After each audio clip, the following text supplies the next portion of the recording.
আমরা এই জন্য ওনাকে ঘুম থেকে জাগ্রত করতে চাই যাতে ওই সংস্কারগুলো সুন্দরভাবে সম্পন্ন করে। আমরা ওনাদের দুনিয়া স্মরণ করে দেওয়ার জন্য আসলে এই প্রতীকী কফিল মিছিল, যে স্যার আপনারা জীবিত আছেন, আপনারা জুলাই শহীদদের প্রতি ইনসাফ করেন, আপনারা বিচার কার্যগুলো চালান।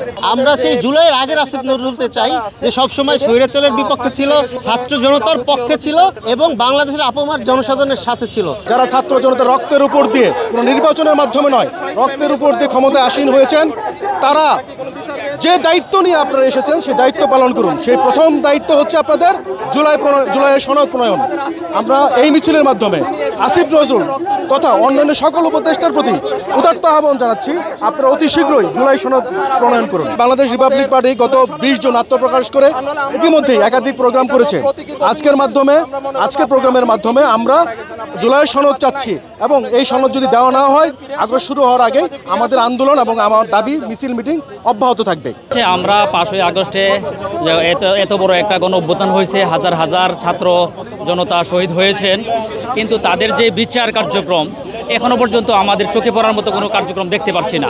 তো আসলে উনি ঘুমিয়ে আছেন। আমরা চাই এমন একজন আসিফ নজরুল জনগণের জন্য কাজ করবে, দেশের জন্য কাজ করবে এবং যে গণ অভ্যুত্থানে যারা যে শহীদ হয়েছেন তাদের বিচার কার্যক্রম এবং সংস্কারগুলো সুন্দরভাবে পরিপূর্ণভাবে বাস্তবায়ন করবে। আমরা এই জন্য ওনাকে জাগ্রত করতে চাই, আমরা এই জন্য ওনাকে ঘুম থেকে জাগ্রত করতে চাই যাতে ওই সংস্কারগুলো সুন্দরভাবে সম্পন্ন করেন। এটা এই মিছিলের পরে যদি উনি জাগ্রত না হন তাহলে আমরা কঠিন কর্মসূচি আন্দোলন শুরু করব, যাতে উনি বাধ্য হয় জনগণের ভাবমূর্তি বুঝতে পারেন এবং এই সংস্কারগুলো যাতে পরিপূর্ণভাবে পালন করতে পারেন। হ্যাঁ, উনি তো একজন মৃতর মতোই, কারণ এই যে এত মানুষ প্রাণ হারিয়েছে তারপরে ওনার বিচার হচ্ছে না, তো উনি কেমন মানুষ?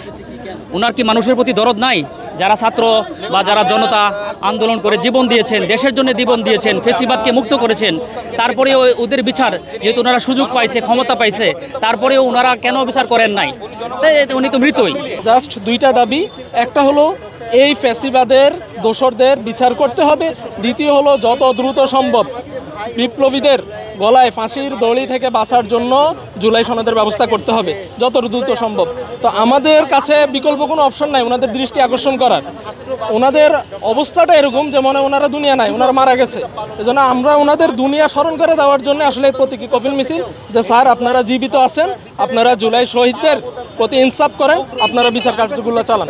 এই জন্য আমাদের বাধ্য হয়ে আজকে প্রতীকী কফিল মিছিল বাংলাদেশ রিপাবলিক পার্টির। আসলে জুলাইয়ের যে আমাদের জায়গায় জায়গায় যে 2000 বা 1400+ যে শহীদ, ওনাদের যে রক্ত, এটাকে স্মরণ করে মিললে আসলে রক্তের চিহ্নটা, এটা ওনাকে না জাস্ট লাস্টটা আর কি। আমাদের যে মাননীয় আইন উপদেষ্টা আছেন উনি কিন্তু সক্রিয়ভাবে ছাত্রদের সাথে প্রথম থেকে ছিল।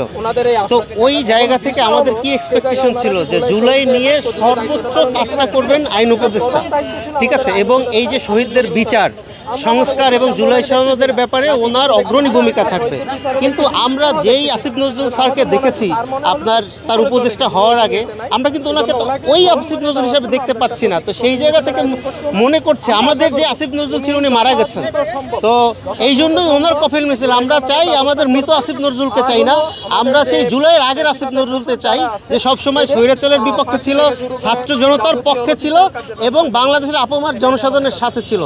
তো এই জুলাইয়ের যে গণ অভ্যুত্থানের যে শহীদদের বিচার সংস্কার এবং জুলাই সনদের ব্যাপারে মাননীয় প্রধান উপদেষ্টা থেকে শুরু করে আমি আইন উপদেষ্টার কাছে বলবো যে এখনও আমাদের সময় চলে যায় নাই, এখনও সময় আছে, আপনারা অগ্রণী ভূমিকা নেন। এই জুলাইয়ের মধ্যেই আপনি জুলাইয়ের সনদ এবং আমার যে ভাই এবং বোনদের বিচার, এই বিচারের ব্যবস্থাটা করেন। আমরা আবার বলতে চাই, মৃত আসিফ নজরুলকে আমরা কেউ দেখতে চাই না, আমরা জুলাইয়ের আসিফ নজরুলকে দেখতে চাই।